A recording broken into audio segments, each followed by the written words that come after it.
I'm making a video about real quick tips and tricks for digital artists. So, if you're starting out, these are really important things for you to try to implement. Even if you're not going to use it all the time, just try it, see if it works for your style.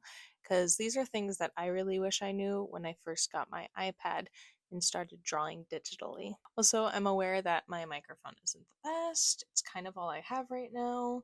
It's unfortunate that my face cam for my computer broke and I can't really replace it right now because I have a super nice microphone that I wish I could use, but it's hooked up to my computer and I'm recording with my phone.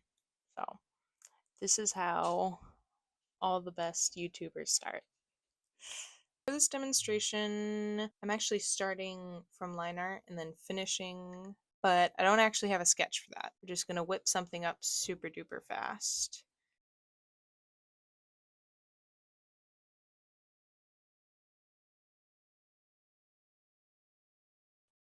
Okay, there's my sketch. I said before in a different video, but I use Procreate just because I don't have a drawing pad I could use for any Adobe products, but I do have Adobe products, but that's for school.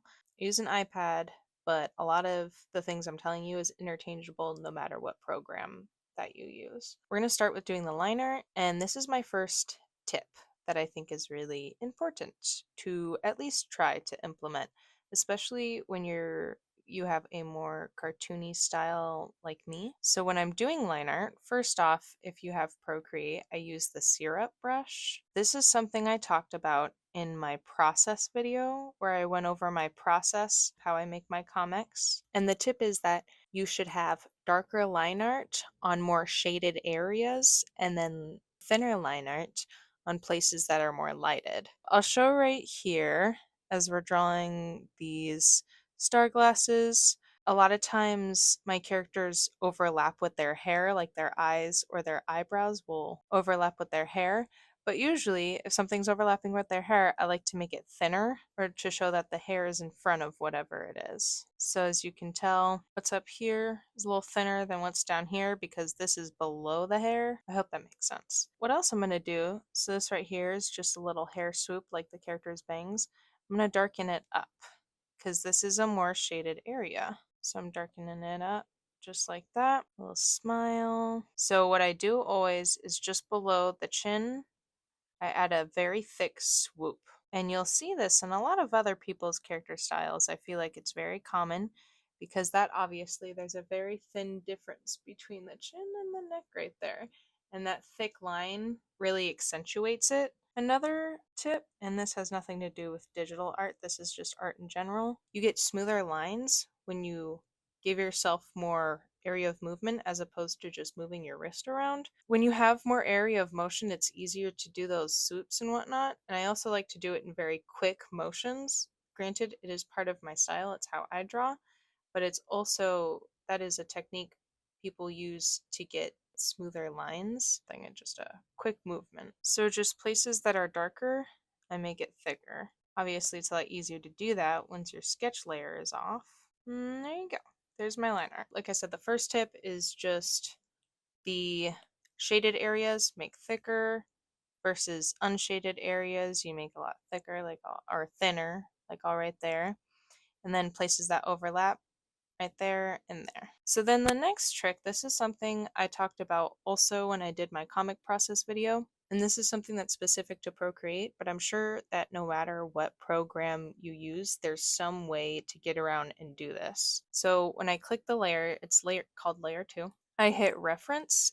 So now anything I drop down on any other layer is actually going to fit into the line art that I made here on layer 2. So I'm just using the color red. So I'm going to drop down right there, even though there's nothing on this layer that would make the red go in those spots, but because layer 2 is referenced, that's why it's only going in there. So let's make this character's skin. I don't know if I want to do something interesting or just kind of go boring here. It's just, yeah, I guess we'll use just normal human skin as opposed to green alien skin. Another trick when you're using a layer as reference and you drop down colors, if you hit continue filling, then you can just continue going. And you can even change the color and that will still be an option. So the reason I'm not going to drop it down right now though is because I'm going to create another layer for the hair. I'm going to make the hair blue. Another trick that I do, and I use this for creating gradients in color. So right now we're going to create a gradient just with the hair. I hit alpha lock. So now anything that I draw is only on that color. We'll go dark here. So on alpha lock, like I said, this helps kind of with creating gradient, and I usually create gradient with the soft brush. And I just bring up a little. So then I guess the tips are just darker. And this is something I usually like to add in my character designs because I think it makes the characters more interesting. I don't do it with every character, but I just do it with some. But it's also something I do with shading actually, as I like to use gradients. So there's the hair.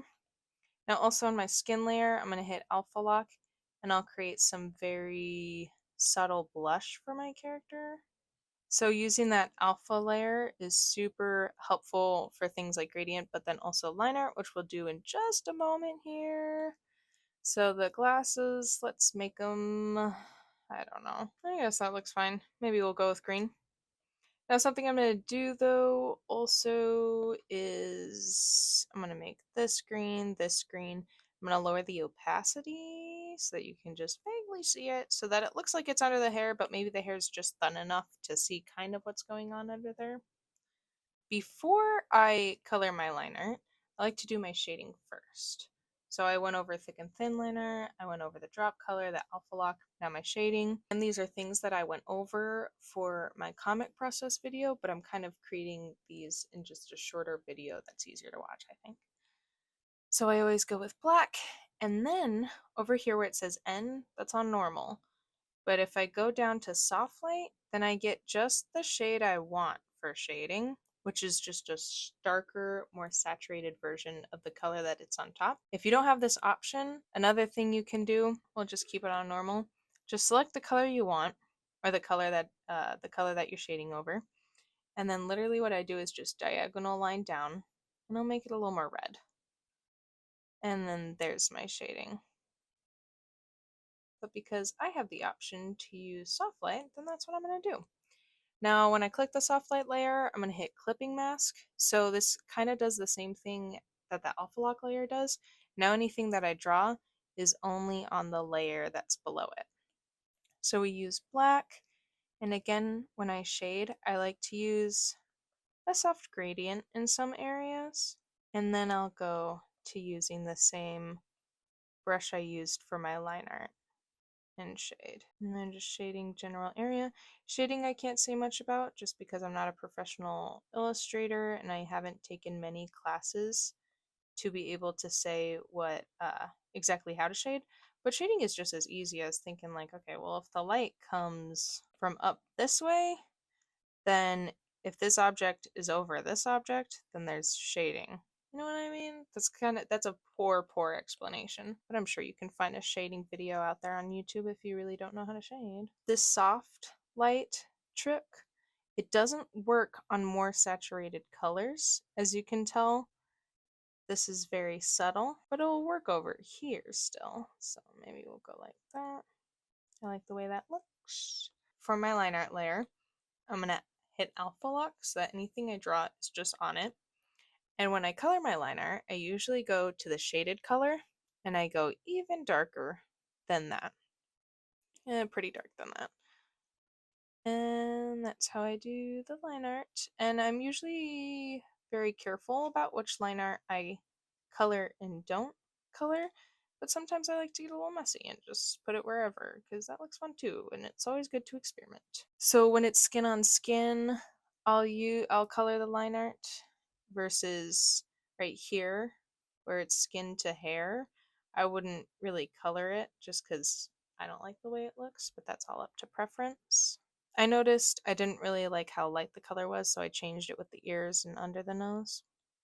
So now since the hair is overlapping the glasses, I want to click on maybe a dark color here and just go like that to show that the hair is definitely on top. I actually really like how that looks, so I'm not going to go into further detail with that. So there's my character so far. My final two tips and tricks is creating kind of a mood for your art piece. And I found a really easy way to do that using Procreate. So on this layer 5, when I hit add, I have a very, very light color that looks kind of like that. I always do a soft brush, and I feel like that kind of helps with the shading too. It shows maybe more so where the light is coming from, and it makes your piece look a little more interesting. And another thing I like to do is just kind of like glimmers. So on the glasses, since it's glass, maybe I'll add a little bit of white. There you go. I like how that looks. And then the final thing we're gonna do that really just creates the mood. So if I want something, maybe it's more happy, it's daytime, more positive, I'm gonna use a color like orange. I'll just drop it. Oops!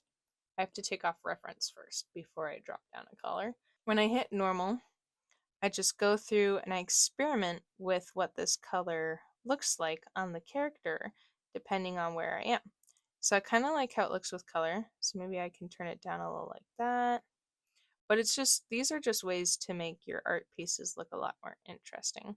I really like how that looks, even though that's not exactly the vibe I was going for. So anyway, I just like to experiment, go through here to kind of create the moods for my art pieces.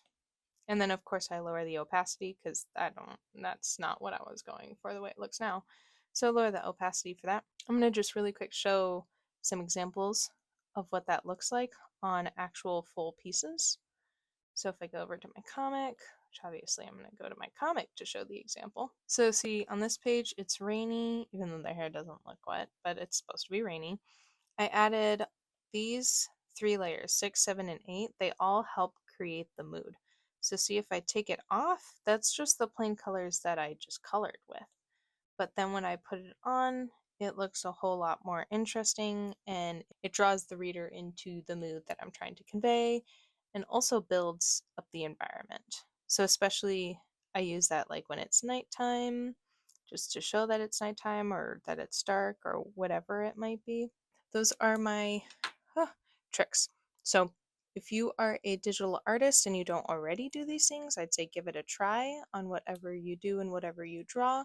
Try doing these things, or especially if you just started, try it, because I really wish I knew about doing these things when I first got my iPad. It would have saved me so much time and probably would have made my art look a lot more interesting. So without further ado, thank you and goodbye.